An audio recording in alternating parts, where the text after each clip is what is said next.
Muli Bwanji from Keswick Village. This is the Rorschach Malawi update from the 24th of June, 2025. A quick summary of what's going down in Malawi.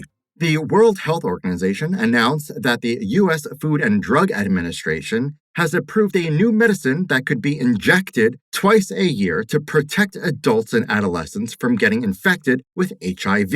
It will be released on the 14th of July during the International AIDS Conference in Rwanda. On Monday, the 23rd, the National AIDS Commission said the development was a huge milestone because the current injectable option is administered every 2 months, while oral medicine is taken every day, making it hard for people to remain consistent. However, they were concerned the medicine's price would make it inaccessible to most locals. On Wednesday, the 18th, the New York Times reported that the medicine cost over $28,000 per person per year. Speaking of health, over 2,400 people now have jobs following the Ministry of Health's recruitment of new health workers chosen through the nationwide walk-in job interviews, which were covered in previous episodes.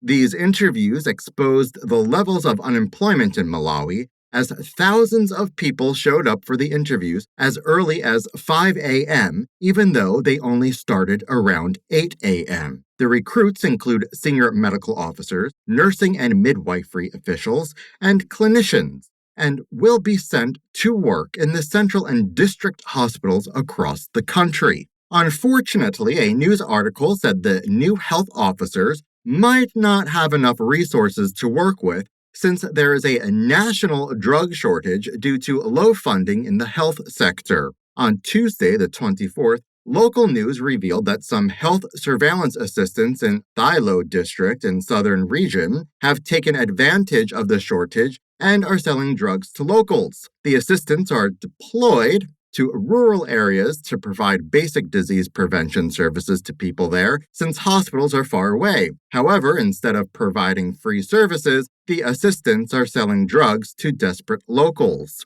Local news said contraceptives are selling the fastest. The disheartening article came out just days before a new survey said that Malawians are struggling to access public health services. The Afrobarometer survey, conducted from late year to this month, released its results on Friday the 20th, said that 81% of the respondents who visited public health facilities found no medicines there. Only 4% of the participants of the poll had medical aid cover to help them pay medical bills, and 62% said it was very difficult for them to access the services they needed due to various reasons like high cost of services, absent medical personnel, or poor conditions of the facilities. Unfortunately, such analysts said the statistics may be worse now following the U.S. foreign aid ban, which funded the majority of Malawi's health sector. A local grouping called the Citizens for Credible Elections told local media that they will hold demonstrations in Blantyre, in the southern region, on Thursday the 26th to force authorities at the Malawi Electoral Commissions, or MEC, to resign.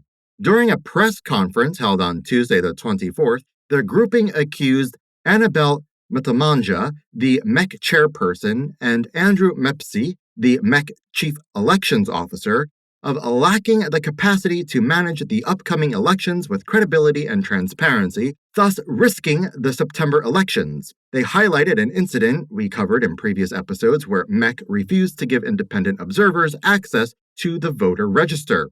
The grouping said they will march peacefully at the MEC Southern Region headquarters, accompanied by the police, to avoid any acts of violence. In a previous show, we mentioned that local publications said that former President Peter Mutharika had left for South Africa to receive medical attention, but the opposing Democratic Progressive Party, or DPP, which he founded, denied the allegations, saying he went there for business. When Mutharika returned to Malawi on Friday the 20th, he looked weak, making the illness rumors worse. On Saturday, the 21st, a fake statement from the DPP started circulating, saying Mutharika had dropped out from the presidential race because he had health issues. The DPP quickly dismissed the statement and maintained that Mutharika would still run for president and that he was fit and well. However, the party's transparency was put into question. The DPP is also facing some scrutiny after Atupele Maluzi, the leader of the opposing United Democratic Front, or UDF, revealed why the alliance negotiation between the two parties, which we talked about in previous episodes, fell through. During a television interview on Times Television, aired on Saturday the 21st, Maluzi said the DPP wanted to hold both presidential and running mate positions, and left no room for the UDF to have any power. He accused them of wanting to force the UDF into submission. Maluzi made it clear he would contest it in September elections alone and represent the UDF party. The DPP, on the other hand, said Mutharika had the right to pick his running mate and that alliances don't remove that right. Meanwhile, the ruling Malawi Congress Party seems to be having some internal drama. On Tuesday, the 17th, Vintumbiko Mumba, the trade minister, resigned from serving on the party's National Executive Committee, but said he will still be a member of the party. He announced the news on his Facebook page with a rather petty post. In it, he said his decision would give him peace and allow him to concentrate on important matters rather than, quote, man-made small mega battles, end quote, aimed at destroying other people. He also accused the majority of the committee members of being hand clappers. While he hinted at what the issues were, questions were raised about the drama happening behind closed doors. The childhood home of Dr. Hastings Kamuzu Banda, Malawi's first president, is being turned into a national museum and library to help safeguard and promote his life and contributions. The news came out on Saturday the 21st when the Nuguria Namba Museum Trust, which manages the estate, called for applications for a management consultant to oversee the establishment and operations of the Hastings Kamuzu Banda Library and Museum located in the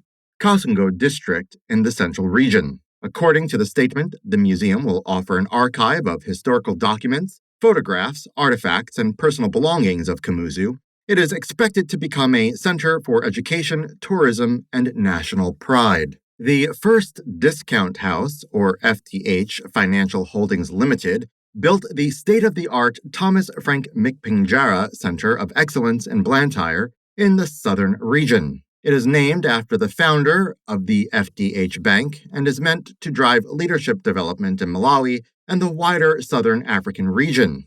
Speaking during a media tour of the multi-billion kwacha facility on Wednesday the 18th, Levi Nukunika, the FDH head of marketing and communication, said this part of the bank's growth and expansion strategy, which is aimed at supporting capacity, building, and corporate excellence in the country. He said they want to develop world-class leaders in Malawi.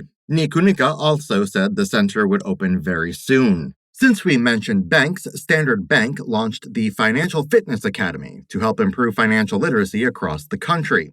According to the bank, the academy will serve as a central hub for financial education and help provide a framework that locals can use to plan, grow, and protect their wealth. On Friday, the 20th, Standard Bank told local media that the academy will cover key financial areas like wealth creation, investment, and estate planning. They feel this is important in times like this when the country is riddled with uncertainty. Some locals, especially youths, were excited about the news. Finally, Lilongwe in the central region had its own developmental milestone following the opening of a new creative hub called 7 Art. It was unveiled on Friday the 20th at a grand business park. Local news said it aims to support local creative artists, especially in areas of design, media, and performance. The hub includes photography and videography studios, a graphic design lab, and a fully equipped dance studio. Vera Kamtukula, the Minister of Tourism, attended the event and commended the founders of the 7 Arts. She said the hub demonstrates how the arts support national agendas such as economic growth and job creation. And that's it for this week. Thank you for joining us. Want to join our team as the Ocean Update Writer? Reach out to info@rorschach.com with, quote, Ocean Writer position, end quote, in the subject and a short note on why you're excited to be part of the team. Don't miss the full job description links in the show notes. Que tal bueno?